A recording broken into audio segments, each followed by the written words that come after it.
श्री शिवाय नमस्तुभ्यं भक्तों। श्री शिव महापुराण द्वितीय सती खंड का 5वां अध्याय। शीर्षक है संध्या का तप।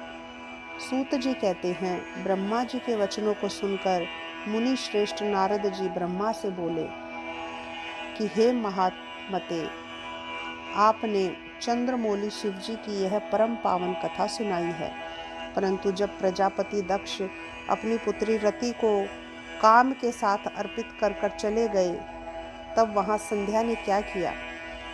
तब तत्ववेता ब्रह्मा जी भी भक्ति पूर्वक शंकर जी का स्मरण करते हुए बोले कि हे मुनि, अब तुम संध्या के उस चरित्र को सुनो जिसे सुनकर सभी स्त्रियां पतिव्रता होती हैं। संध्या अपना शरीर त्याग अरुंधति हुई, उसे मेघातिथि ने उत्पन्न किया था और वशिष्ठ जी ने अपनी पत्नी के रूप में ग्रहण किया था। इस पर नारद जी ने पूछा कि उसे मेघातिथि ने कैसे उत्पन्न किया और वशिष्ठ जी ने उसे कैसे ग्रहण किया। तब वह अरुंधति के चरित्र का मुझे तत्व रूप समझाइए। ब्रह्मा जी ने कहा, जब मैं काम को श्राप दे अंतर्ध्यान हो गया और शिवजी भी चले गए, तब आमर्ष को प्राप्त होकर मेरी पुत्री ने अधोपांत वृतांत पर गंभीरता से विचार किया और सोचा कि मुझसे बढ़कर पापी और कौन है, जिसे देखकर मेरे पिता और भ्राता भी काम की इच्छा करते हैं। अतः मैं स्वयं ही इस पाप का प्रायश्चित करूंगी। अब यह मेरा शरीर पुण्य और साधन के योग्य नहीं है। ऐसा विचार कर संध्या चंद्रभागा नदी के तट पर स्थित चंद्रभाग पर्वत पर चली गई।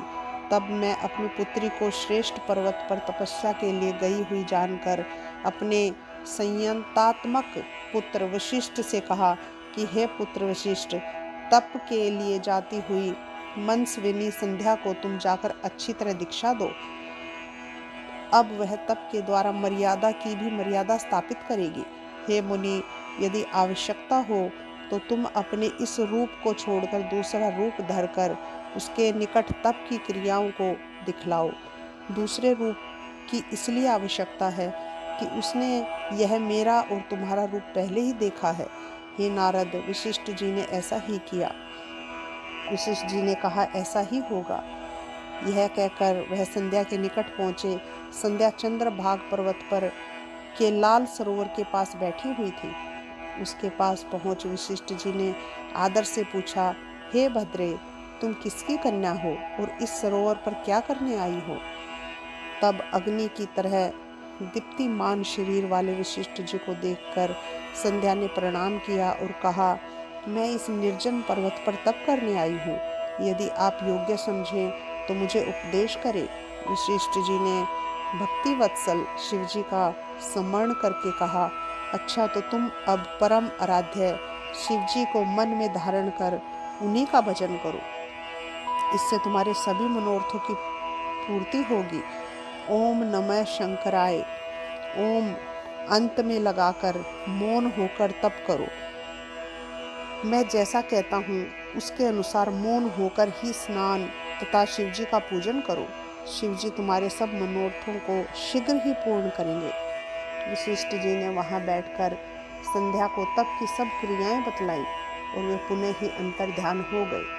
इस प्रकार श्री शिव महापुराण द्वितीय सती खंड का 5वां अध्याय समाप्त होता है। श्री शिवाय नमस्तुभ्यं।